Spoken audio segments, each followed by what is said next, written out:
Donc pour la séance d'aujourd'hui, au programme, je vais vous présenter la correction du contrôle que je vous ai demandé de faire la semaine dernière, puis nous corrigerons l'activité sur le lien entre l'érosion et les activités humaines.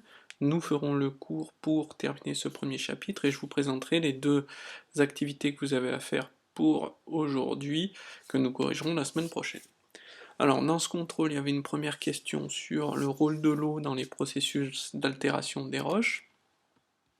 Donc, nous en avions vu plusieurs exemples lors du TP, durant lequel vous aviez chacun une expérience à faire et un diaporama pour présenter vos résultats. Ce que l'on attendait ici, c'est premièrement de dire que l'eau était le principal facteur d'érosion, qu'elle agissait de deux manières, physique et chimique sur les roches. D'accord? Et donc les quatre exemples qu'il fallait me citer et m'expliquer brièvement, donc le rôle de la cryofaction, c'est-à-dire le gel des gels, la formation des stries glaciaires par les glaciers, la dissolution des calcaires, donc il était bien aussi de me donner l'équation, d'accord, donc CaCO3 plus CO2 plus H2O donne Ca plus CO3- plus HCO3- dissous dans de l'eau. Et l'altération chimique du granit, c'est-à-dire la formation d'arêtes granitiques avec de l'argile. Donc voilà pour avoir les 5 points ce qu'il fallait aborder. Ensuite, vous aviez à étudier une photo.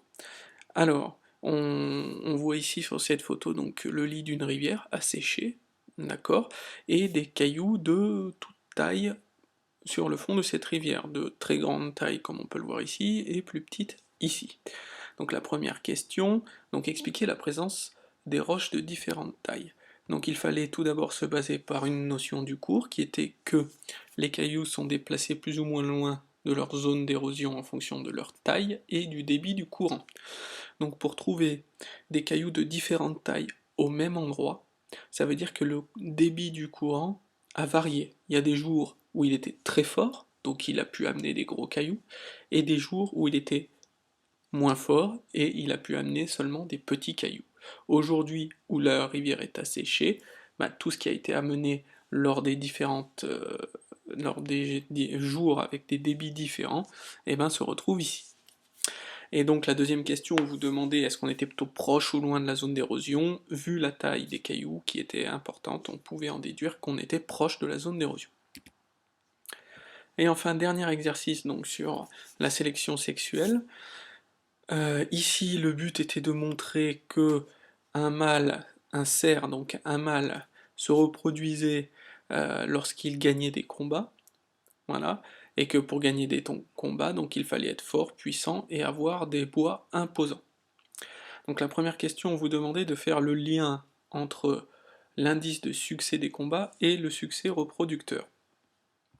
Souvent, ceux que j'ai corrigés, vous avez surtout fait le lien avec l'âge et la reproduction. C'est pas vraiment le cas, même si le succès des combats dépend de l'âge.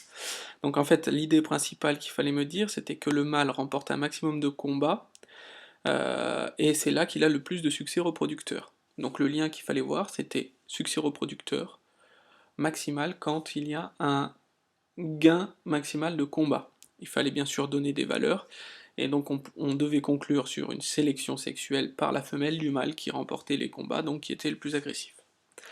Il y avait une deuxième question avec un deuxième graphique. On vous notait notamment l'existence de mâles kleptogames, c'est-à-dire des mâles qui allaient voler les femelles du harem. Donc un harem, c'est un mâle pour plusieurs femelles. Et donc on remarque sur ce document que le nombre de biches qui restent dans un harem pendant un combat diminue plus le combat dure.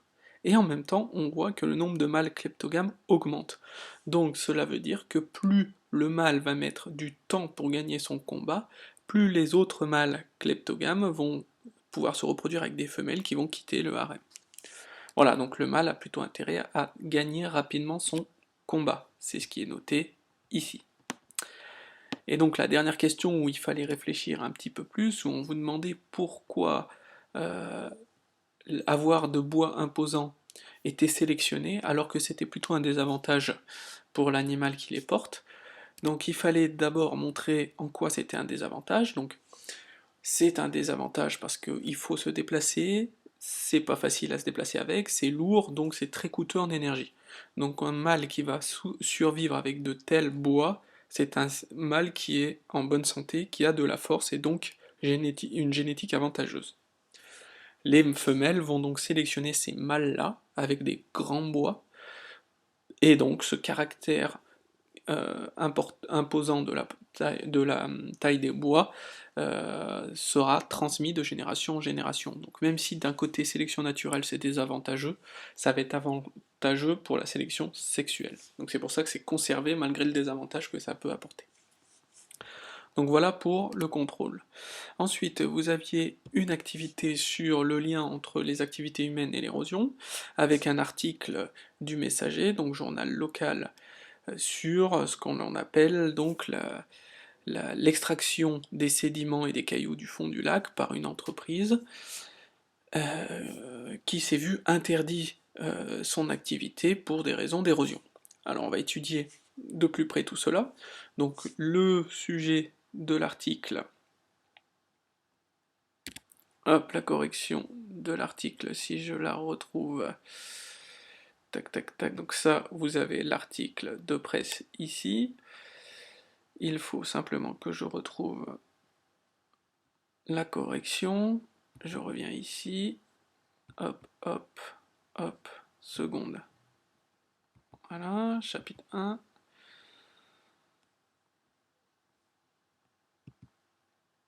Hop, voilà, la correction est ici. Donc le sujet de l'article, c'est la fin des extractions des matériaux du fond du lac au niveau de l'embouchure de la Drance par l'entreprise Sagradance. Alors la décision du préfet de Haute-Savoie qui était à prendre dans l'article a été justement le non-renouvellement du permis d'extraction pour fin juillet 2017. L'argument, c'est que la protection des personnes, l'argument pour l'origine de cette décision, c'est que jusqu'à présent, l'argument de l'entreprise était de prélever des matériaux pour protéger les personnes, pour éviter que ces sédiments qui arrivent par la Drance fassent un bouchon lorsqu'ils arrivent dans le lac et dévient les courants à droite et à gauche sur les habitations. Donc c'était l'argument qui était employé par l'entreprise pour justifier l'exploitation. Et donc, les arguments contraires avancés par justement le directeur, donc c'est ce que je viens de vous dire, éviter la formation d'un bouchon, la baisse que ensuite, eux, s'ils arrêtent, ils auront une baisse de rendement et donc menace sur 10% des employés de l'entreprise. Alors, quel est le problème ici, que l'on vous montre? En quoi l'érosion liée au lac Clément est un problème pour les habitations? Donc il y avait plusieurs choses à voir sur cet exercice, c'est qu'on avait au fil du temps des variations du niveau marin, du niveau du lac, pardon, donc ça, pas de problème, et que les vagues vont venir gratter petit à petit et taper les vagues liées au courant marin sur tout le bord de la côte. Et à force de venir taper et racler, elle va emporter des sédiments et donc fragiliser les berges. Fragilisant les berges, les inondations seront plus importantes et les habitations seront menacées. Donc, si je reviens à ma correction, les causes naturelles de l'érosion sont les vagues, les variations annuelles du niveau du lac, et les courants générés par les vagues liées au bateau. Générés par les vagues et les courants qui produisent un cisaillement sur le fond et un arrachement de matière. Ça, ce sont les causes naturelles de l'érosion des berges du Léman, mais il y a aussi des causes anthropiques. Par exemple, justement liées à l'exploitation, on se retrouve avec un déficit de galets et de sédiments sur les plages, et on va se retrouver aussi à l'action des vagues liées à la navigation, aux bateaux qui vont venir éroder les bords du lac, donc, et donc fragiliser les berges et menacer les habitations. Donc voilà ce que l'on attendait de votre part sur ce travail. Au niveau de la leçon, le bilan, il est très simple. L'être humain utilise de nombreux produits de l'érosion pour ses besoins. Certaines activités humaines peuvent accroître l'aléa, donc augmenter la vulnérabilité des enjeux. Par ailleurs, l'activité humaine peut limiter ou favoriser l'érosion, entraînant des risques importants dans certaines zones du globe. Des mesures d'aménagement spécifiques peuvent limiter les risques encourus dans les populations. Ici, vous avez le schéma bilan de ce chapitre, le vocabulaire à retenir et la fiche de révision. Ensuite, donc nous démarrons nouveau chapitre, donc je vais vous présenter le travail que vous avez à faire aujourd'hui, voilà. Donc thème 2, partie 1, c'est déjà noté. Vous, ce que vous avez à noter, c'est le titre du chapitre 2, l'introduction, la problématique. Et donc on va étudier, premièrement, les roches sédimentaires et leur mode de formation, et ensuite comment à partir de ces roches on reconstitue un paléo-environnement, un environnement du passé. Donc les deux activités que vous avez à faire dans ce chapitre, elles sont à faire à cette séance. Donc très simplement, vous avez 4 types de roches sédimentaires dans votre livre. Donc définis, hop, il va arriver dans ce document. Voilà, donc les 4 roches sont les suivantes, A, B, C et D. Pour ces 4 roches, vous avez donc le nom décidément à l'intérieur à me donner, leur aspect original, donc il faut les décrire, la taille des grains qui les composent et le nom de la roche. Tout est dans le document. Vous avez ensuite une petite phrase à compléter, et ensuite les replacer sur ce document pour savoir où est-ce qu'elles se sont formées, et ensuite comment se sont-elles formées. Donc pour cela vous avez ce document à regarder, une petite vidéo à regarder ici, ce document à lire, et vous devez me proposer ensuite des petites expériences à partir du matériel que je vous donne pour expliquer comment se forme une roche sédimentaire. Donc les expériences, pour les expliquer, vous pouvez faire un schéma, vous pouvez les faire également chez vous. Et enfin, vous devez répondre à la problématique, c'est-à-dire montrer ce qu'est une roche sédimentaire et comment elle se forme. Voilà, et nous corrigerons ça la semaine prochaine. Deuxième activité, puisque celle-ci est assez rapide à faire, justement, une fois que l'on sait des choses sur les roches sédimentaires, on peut les étudier et savoir l'environnement qu'il y avait avant à l'endroit où elles se sont formées. Donc pour cela, on prend l'exemple des Mossons, hein, avec le barrage des Mossons, c'est un lieu très connu vers Chamonix, mais côté suisse, dans le Valais suisse, puisqu'on y retrouve des empreintes de dinosaures.